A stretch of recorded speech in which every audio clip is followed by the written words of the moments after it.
রাজকুমারকে কেমন লেগেছে? রাজকুমার রাজকুমার তো অবশ্যই মানে আমার কাছে সম্মানের এবং ভালোবাসার মানুষ। দিদি আরেকটা জিনিস এই যে এখন রাজকুমার কিন্তু দুইটা, বড় না ছোট? বড়টাই। বড়টাই। আমার কাছে তো ছোট রাজকুমারের কথা আমি ভেবে বললাম যে আমার ভালোবাসার মানুষ। বড় রাজকুমারকে কিভাবে দেখছেন ডে বাই ডে চলচ্চিত্রে ভিন্নতা? বড় রাজকুমারের জন্য তো সবচেয়ে বড় জাজ এবং ভালোবাসার মানুষ তো দর্শকরা। তো এখানে আমার বলার আর কোনো স্কোপই থাকে না। দিদি বিভিন্ন গণমাধ্যমে দেখা যাচ্ছে যে ছোট রাজকুমারকে বিদেশ পাঠিয়ে দিয়েছেন, আসলে এটা ঘটনাটা কি?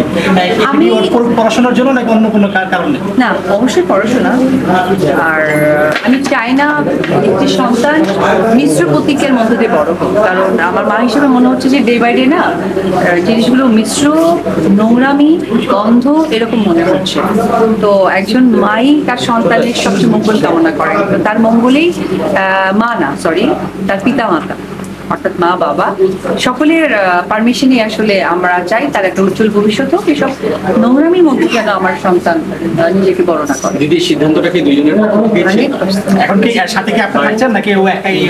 এই বিষয়ে আসলে পারিবারিক না, আমি তো সবসময় চাই যে আপনারা সকলে চলচ্চিত্রে ফোকাস দেন, আপনারাও চলচ্চিত্র কেন্দ্রিক কথা বলেন, কারণ সর্বোপরি কিন্তু আমাদের সকলেরই দায়বদ্ধতা, যেমনটা শিল্পী হিসেবে দায়বদ্ধতা, সাংবাদিক হিসেবে আপনাদের দায়বদ্ধতা যে সকল দর্শক ভক্তবিন্দুরা আমাদেরকে দেখে বা আমাদেরকে অবধি এনেছে, এবং আপনারাও কিন্তু তার পেছনে না, আপনারাও কিন্তু এসেছেন ওই দর্শকদের কারণেই, আপনাদের নিউজ দেখে, আপনাদের কমেন্টস দেখে, সবকিছু দেখে, কন্টেন্ট দেখে। সেই জায়গা থেকে আমি মনে করি এখন আমাদের দায়বদ্ধতায় নিজেদেরকে ফিরে যাওয়া উচিত।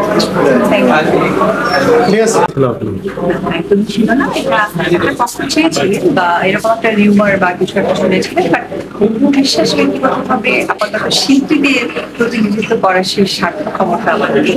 তবে হ্যাঁ, আমি পাশাপাশি এটা বলতে চাই, আমি নারীদেরকে নিয়ে কাজ করতে চাইছি। তবে এখানে তাদের পরিচয় শুধু শিল্পী, দুর্যোগ নারী নয়, তারা সকলের ভালোবাসার মানুষ।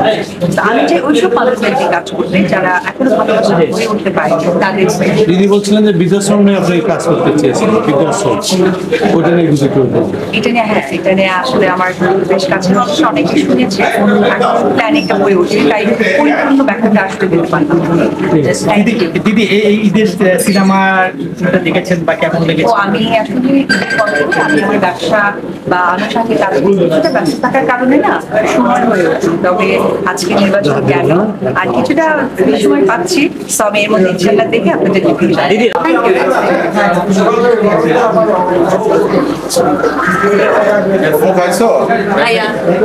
Thank you. এই বাইরে চল।